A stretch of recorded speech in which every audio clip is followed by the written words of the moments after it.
आप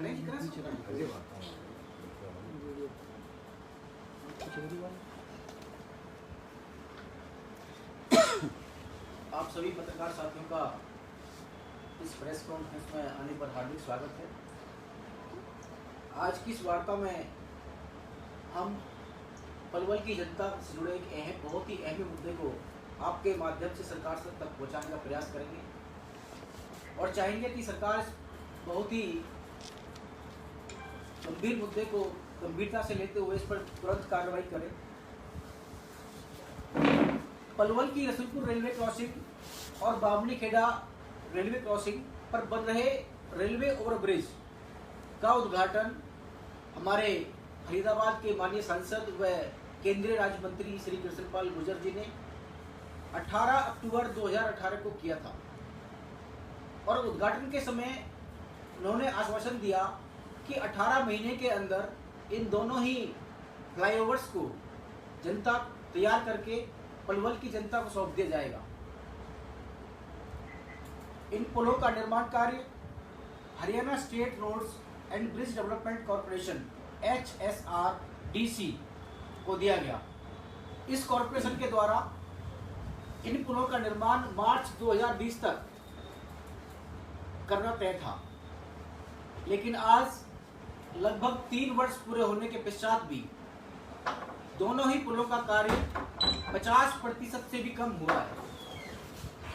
Rasulpur railway crossing का कार्य तो बिल्कुल एकदम से ठप पड़ा है और जबकि बामनी खेड़े पे थोड़ा बहुत बिल्कुल कछुए की से भी कम गति से काम चल रहा है और इसी तरह काम चलता रहा तो हमारा मानना यह है कि अगले 3 साल तक और इन पुलों का निर्माण कार्य पूरा नहीं हो पाएगा। इन दोनों ही पुलों के कारण जहां रसूलपुर रेलवे क्रॉसिंग के पार new colony, new extension colony, Lohagarh, Roniza, Chhajjunagar, Rasulpur, Badauli, Meesa सहित करीब 20 से 25 गांवों के 2 लाख से अधिक लोग की जो आबादी है वो प्रभावित है। वहीं बामनी खेड़ा रेलवे क्रॉसिंग से पार नांगल ब्राह्मण, दिघौट, लाड़ियाका, बेलाबाता, बूंदी, भूपगढ़, पेंगलतू सहित अनेक दर्जनों भर गांव हैं जहां पर लगभग 3 लाख की आबादी वाले जो क्षेत्र है वो क्षेत्र इन पुल के निर्माण कार्य का अधर में रट जाने से परेशान है। वहां के क्षेत्र के लोग बामनी खेड़ा पुल के निर्माण कार्य लटक जाने के कारण दिघौट वाली फाटक से दिघौट से बीतरोड वाले रोड का इस्तेमाल करते हैं। आपने भी देखा होगा कि दिघौट से जो बीतरोड वाला रोड है वो उसकी हालत किस प्रकार खस्ता हुई पड़ी है। हम यह भी कह सकते हैं कि वहां पर सड़क में खड्डे नहीं बल्कि खड्डों में सड़क है और इतने बड़े क्षेत्र का, इतनी बड़ी आबादी का लोड, ट्रैफिक का लोड वह रोड नहीं सह सकता। संबंधित गांव के लोगों को पिछले 3 सालों से, चाहे वो रसूलपुर रेलवे क्रॉसिंग के पार के गांव हो, चाहे वो बामनी खेड़ा रेलवे क्रॉसिंग के पार के गांव हो, काफी बड़ी गंभीर समस्या का सामना उठाना पड़ रहा है। एक आम आदमी जो अपने नौकरी के लिए, अपने रोजगार के लिए जाता है, उसको दूसरे रास्तों से होकर गुजरना पड़ता है, जिसमें उसके धन और समय दोनों की बहुत ज्यादा हानि होती है। आप देख रहे हैं कि इस समय जब पेट्रोल और डीजल के दाम आसमान छू रहे हैं, उस समय में ये अतिरिक्त बोझ आम आदमी के ऊपर पड़ रहा है, जिससे कि उसकी कमर टूटती जा रही है। बीमार लोग जिनको अतिशीघ्र मेडिकल की फैसिलिटी चाहिए होती है, मेडिकल इलाज चाहिए होता है, वो भी इन निर्माण कार्यों के अटकने के कारण दूर दराज रास्तों से उनको शहर तक आना पड़ता है, जिससे कि कई बार देखते हैं कि कई आकस्मिक मृत्यु भी उसमें हुई है कि लोग समय से वहां तक अपने मेडिकल तक, अस्पताल तक नहीं पहुंच पाते हैं। इसी प्रकार छात्र छात्रों को भी इसमें काफी गंभीर समस्याओं का सामना करना पड़ता है। उनके परीक्षाएं में पहुंचने का, उनके स्कूल कॉलेज तक पहुंचने का काफी विलंब की घटनाएं हो जाती हैं और अक्सर देखने में आ रहा है कि जो ऑटो वाले हैं वो बेचारे सवारी ढोने का काम जो करते हैं, एक तरह से जो पब्लिक की जो सेवा करते हैं, उनको भी अनेक प्रकार की समस्याओं का सामना करना पड़ता है। उनको भी दूसरे रास्तों से निकलना पड़ता है, जिससे कि उनकी कीमत, कॉस्ट जो है बढ़ जाती है, लागत बढ़ जाती है और उनका मुनाफा कम होता है। यानी कि वो कहीं ना कहीं अगर कहें तो नो प्रॉफिट नो लॉस में काम कर रहे हैं, जिससे कि उनके आजीविका पर, उनके परिवार पर काफी फर्क पड़ रहा है। इसी प्रकार से देवली और असावटी गांव में जो 2 अंडरपास बन रहे हैं, इन अंडरपास का निर्माण कार्य भी आज से लगभग 2 साल पहले शुरू हुआ था, लेकिन आज तक दोनों ही अंडरपास का निर्माण कार्य अधर में लटका हुआ है, बीच में लटका हुआ है। और आज की जो सिचुएशन है उसको देखते हुए यह अंदाजा लगाना भी मुश्किल है कि कब तक यह पूरा हो पाएगा। अगर मैं बात करूं देवली गांव की, तो देवली गांव के जो लोग हैं, किसान हैं, उनकी आधी भूमि जो है वो रेलवे से उधर की तरफ है और आधी उधर की तरफ है। यानी कि लोगों को अपने गुजारे के लिए खेती बाड़ी करना भी बड़ा मुश्किल हो रहा है। वो अपने खेत तक नहीं पहुंच पाते हैं। अगर उनको अपने खेत तक जाना है तो जनौली वाला जो रेलवे फाटक है, रेलवे क्रॉसिंग है, वहां से होकर जाना पड़ता है, जिससे वो अपने खेत का काम टाइम से नहीं कर पाते। बहुत से लोगों ने तो छोड़ भी दिया है। और इसी कारण दर्जनों लोगों गाँव की जो कनेक्टिविटी है वो आपस में टूट गई है। अगर मैं बात करूं असावटी में बन रहे अंडरपास की, तो आपने भी देखा होगा असावटी में एक रेलवे स्टेशन भी है और असावटी रेलवे के दोनों तरफ गांव बसा हुआ है। इधर भी गांव है, इधर भी गांव है, लेकिन रास्ते की कनेक्टिविटी बिल्कुल ब्लॉक हो गई, खत्म हो गई। इस कारण वहां के गांव के लोगों में आपसी जो कनेक्टिविटी है वो भी खत्म हो गई। यानी कि अगर आपको रेलवे से पार दूसरे घर जाना है, अपने भाई के, अपने किसी पारिवारिक सदस्य के घर जाना है, तो आपको तो वहां से प्याला होके आना पड़ेगा या फिर आप जनौली होके जाओगे। हमारा कहना यह है कि दोनों ही निर्माण कार्य जो जनता के भले के लिए किए गए थे, दोनों का इतना विलंब होना कि आज ये दोनों ही निर्माण कार्य अधर में लटकने के कारण जनता के लिए नासूर बन गए हैं। उनको सुख सुविधा देने की बात तो दूर, उनके लिए बड़ा अभिशाप से साबित हो रहा है। अगर हम बात करें पलवल की, तो पलवल में भंगुरी रजवाहे से शमशान घाट तक जाने वाला रास्ता, जो रजवाहे के साथ से निकलता है, अपनी कॉलोनी से, कैंप कॉलोनी से शमशान घाट तक जाता है, इसका उद्घाटन भी आज से लगभग 2 साल पूर्व हमारे फरीदाबाद के माननीय सांसद व केंद्रीय राज्य मंत्री श्री कृष्णपाल गुर्जर जी ने भी किया। उसके बाद पलवल के माननीय विधायक श्री दीपक मंगला जी ने भी किया। लेकिन आज तक इस रजवाहे की हालत वैसी ही है जैसी आज से 2 साल पहले उद्घाटन करने से के समय थी। यानी कि उद्घाटन करने के बाद दो माननीय सांसदों और विधायकों के द्वारा उद्घाटन करने के बाद भी आज तक इस रास्ते पर कोई भी निर्माण कार्य आरंभ नहीं किया गया है।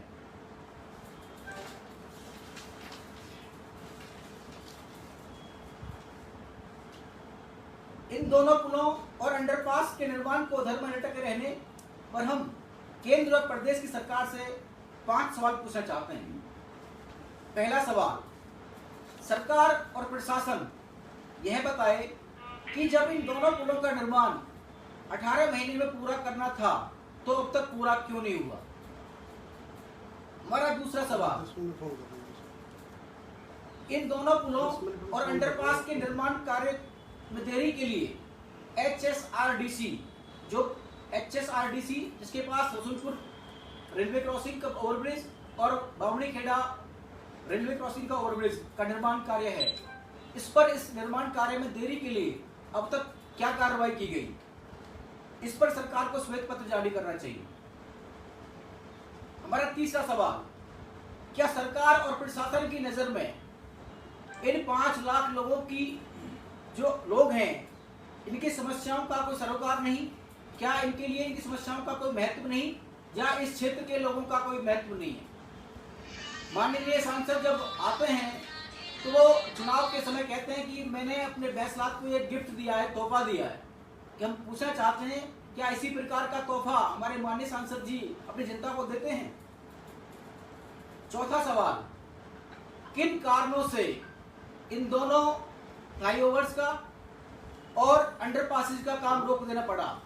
इस पर हम सरकार से, जो कंपनी इस पर काम कर रही है उससे और स्थानीय प्रशासन से स्पष्टीकरण चाहते हैं।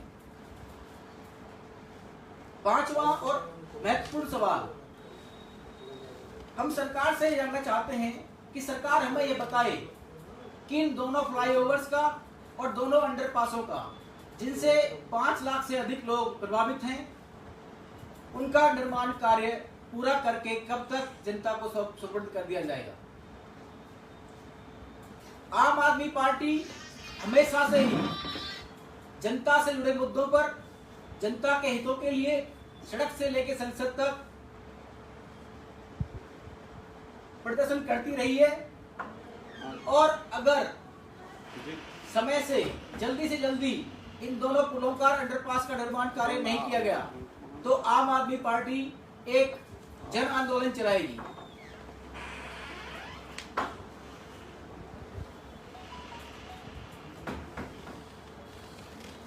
हम एक बार फिर से अपने केंद्र की सरकार और प्रदेश की सरकार से मांग करते हैं कि इन दोनों पुलों का और दोनों अंडर ब्रिजेस का, जो अंडरपास है, इनका निर्माण कार्य शीघ्र, अतिशीघ्र आरंभ किया जाए और इनको पूरा करके जनता को सौंप दिया जाए। अगर ऐसा, हम 1 महीने का टाइम इसमें सरकार को देते हैं, अगर 1 महीने के समय के अंदर अंदर इस पर निर्माण कार्य में तेजी नहीं लाई गई या निर्माण कार्य आरंभ नहीं किया गया तो आम आदमी पार्टी इसके लिए धरना प्रदर्शन करेगी और अनशन तक भी करेगी। धन्यवाद। नाम बताइए, नाम बता दें सर। मैं यहाँ हूँ, आज को भी नहीं था यहाँ। वकील साहब हमारे विधानसभा के नहीं, वो आया हुआ ना, पर वो चौंक पहुँच गया था। बोलो। वीडियो सर आप वीडियो वगैरह बना के भेजते हैं सर। 2018 में जब ये फ्लाईओवर के काम शुरू हुआ था, रसूलपुर फ्लाईओवर का,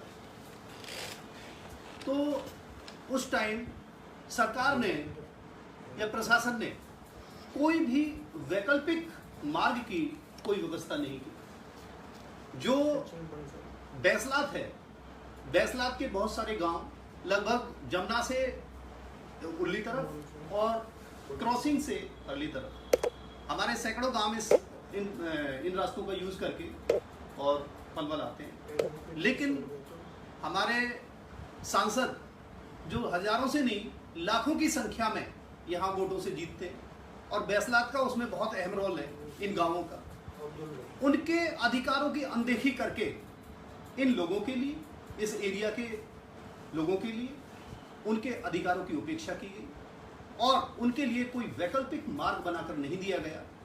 आज यहाँ के जितने भी डेली पैसेंजर लोग हैं जो नौकरियों पर जाते हैं और इमरजेंसी में यदि किसी को कोई बीमारी हो जाए, घातक बीमारी हो जाए, तो वो शायद सही टाइम पर हॉस्पिटल भी नहीं पहुंच सकता और हजारों लोग डेली जो निकल रहे हैं वो अपनी ड्यूटियों पर, अपने ऑफिस लेट पहुंच रहे हैं। सरकार को इसकी वैकल्पिक व्यवस्था करनी चाहिए थी, जो आज तक नहीं हुई है। लोग गांवों से, फिरकियों में से निकलने के लिए मजबूर हैं, जहां पर रोड में गड्ढे हुए पड़े हैं, जहां से निकल नहीं सकते। इसका टाइमिंग फिक्स था सर, 1.5 साल में ये सारा प्रोजेक्ट पूरा होना था, लेकिन सरकार की बंदरबाट के कारण ये सारा काम कभी ठेकेदार बदल दिए जाते हैं, कभी काम रोक दिया जाता है, कभी फिर चला दिया जाता है, फिर रोक दिया जाता है। आज 3 साल लगभग हो चुके हैं और इस फ्लाईओवर का काम बंद पड़ा है। लाखों लोग, हजारों ड्यूटी जाने वाले लोग और लाखों लोगों के अधिकारों का मामला है। उनको चलने के लिए रास्ता चाहिए। सरकार को उनकी व्यवस्था करने की, सरकार की नैतिक जिम्मेवारी बनती है, उनको इसकी व्यवस्था करनी चाहिए। हमारी आम आदमी पार्टी जैसा कि हमेशा से जनता से जुड़े हुए मुद्दों को लेकर जनता के बीच में आती है, ये एक बहुत ही सेंसिटिव मुद्दा है और इस मुद्दे को लेकर हम आम आदमी पार्टी के सारे कार्यकर्ता और संगठन के अधिकारी, हम इस मुद्दे को लेकर सरकार के सामने ये रखना चाहते हैं कि इन दोनों फ्लाईओवरों का काम, जहां पर अब उपले लोग पातने लगे हैं, इनका काम शीघ्र शुरू होना चाहिए। इन लाखों लोगों के अधिकारों का ध्यान रखना चाहिए सरकार को कि ये भी इंसान हैं, इनको भी अपने ऑफिस जाना होता है, नौकरियों पे जाना होता है, इनको भी अपनी व्यवस्था देखनी है। जैसे कि प्रधान जी ने बताया कि इससे बहुत एक्स्ट्रा बर्डन हमारे साथियों पर पड़ रहा है। इस फाटक पर शॉर्टकट के चक्कर में 50 लोगों की जान इस फाटक से नीचे रेल के नीचे ट्रेन के आकर कट चुके हैं और ये मजबूर हैं लोग यहाँ से, लेकिन व्यवस्था और प्रशासन के आगे इनका बस नहीं चलता। आज 10 लाख के हजारों लोग इस आवाज को, इस पीड़ा को उठाना चाहते हैं, लेकिन हम उन लोगों की, आम जनता की आवाज बनकर आप लोगों के बीच में, आप सभी पत्रकार बंधुओं के और मीडिया के माध्यम से हम सरकार को ये चेतावनी देना चाहते हैं कि हम जनता के साथ हैं, हम जनता के मुद्दों को लेकर हमेशा तत्पर रहे हैं और हम इस मुद्दे को लेकर बहुत गंभीर हैं। या तो इस मुद्दे को, इस पुलों का, फ्लाईओवरों का काम तुरंत शीघ्र स्टार्ट किया जाए और बहुत शीघ्र गति से इनका काम निपटाया जाए। सरकार हमें ये बताए कि हम इतने टाइम में इसका टाइम फिक्स करें कि हम इतने टाइम में इनका काम पूरा कर लेंगे, अन्यथा आम आदमी पार्टी एक बड़ा जन आंदोलन छेड़ेगी। धन्यवाद।